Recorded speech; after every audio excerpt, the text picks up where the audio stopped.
Welcome to my channel. हम कर रहे हैं प्लेन ज्योमेट्री। हमारा टॉपिक चल रहा है दैट इज एलिप्स। तो पीवाई क्यूज हम यहाँ पे डिस्कस कर रहे हैं। चलिए नेक्स्ट देख लेते हैं। Prove that locus of the point whose polar with respect to the ellipse this touches the parabola this. देखिए इसका जो पोलर आएगा वो क्या कर रहा है, क्या गिवन है, इसका जो पोलर आएगा वो टच कर रहा है इसको, तो इसका जो लोकस होगा, पोल का जो लोकस होगा वो हमने फाइंड आउट करना है। दैट इज अनदर पैराबोला, वो चीज़ हमने शो करनी है। ठीक है, तो क्या करते हैं, गिवन एलिप्स लिख लेते हैं।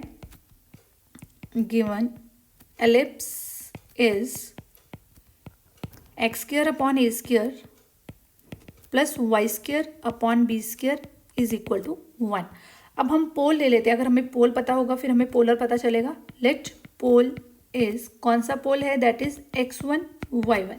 ठीक है, तो इक्वेशन ऑफ पोलर क्या होती है अगर हमें पोल पता हो। इक्वेशन ऑफ पोलर क्या होती है हमारे पास, x1 अपॉन ए स्क्वायर प्लस y1 upon B square is equal to 1।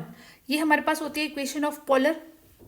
देखिए हमें क्या कहा गया है कि locus of the point whose polar, इसका जो पोलर है with respect to the ellipse this touches the parabola this. ठीक है, इसका मतलब क्या हो गया कि ये जो पोलर आया है ये क्या हो गया, टेंजेंट हो गया। ठीक है, ये क्या हो गया, टेंजेंट हो गया इस पैराबोला के। तो गिवन क्या है, गिवन दैट जो इक्वेशन 1 है, 1 इज टेंजेंट टू पैराबोला।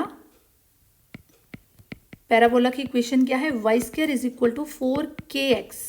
ठीक है, वो क्या है, ये देखिए Y square is equal to 4kx। Means हमें कहा गया है कि ये जो इक्वेशन आई है ना, ये जो पोलर आया है ये टच कर रहा है इस पैराबोला को। ठीक है, तो हमारे पास कंडीशन क्या होती है, condition for tangent to parabola. Parabola की जो कंडीशन होती है कि अगर वो टेंजेंट हो जाए वो होती है NL is equal to AM square. NL is equal to AM square अगर हो जाए तब वो टच करती है। ठीक है, वो टच कर रही है, इसका मतलब NL is equal to AM square होगा। अब NL क्या है यहाँ पे, ये इक्वेशन जो होती है किस टाइप की इक्वेशन, अगर LX plus MY plus N is equal to 0 अगर ये टच करती है Y square is equal to 4AX parabola को, तो फिर क्या कंडीशन होती है, NL is equal to AM square, इस टाइप से। ठीक है, अब यहाँ पे इसको हम कंपेयर किससे करेंगे, LX plus MY plus N is equal to 0। ठीक है, तो यहाँ पे LX मीन्स N यहाँ पे क्या है, हमारी कॉन्स्टेंट टर्म।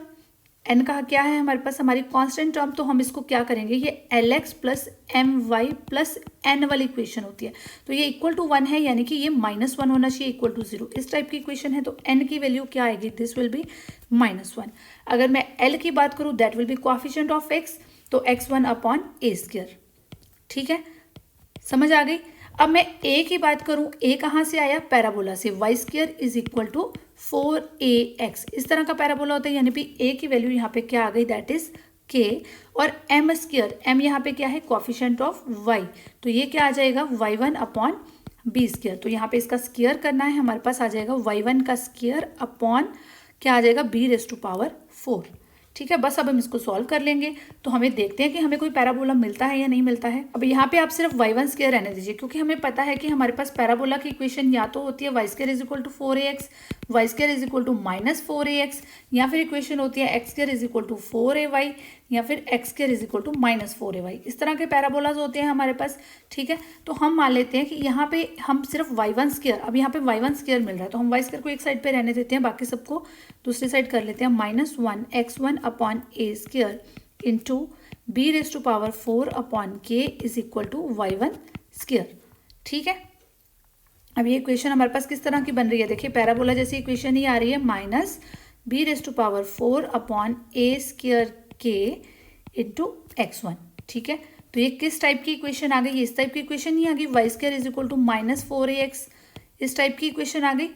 ठीक है, तो which is a parabola, which is a parabola, hence proved. अगर आपको वीडियो पसंद आई है तो जल्दी से लाइक कर दीजिए और चैनल को सब्सक्राइब कर लीजिए, बिकॉज अभी तो बहुत सारे PYQs पड़े हुए हैं, जल्दी से कर लीजिए।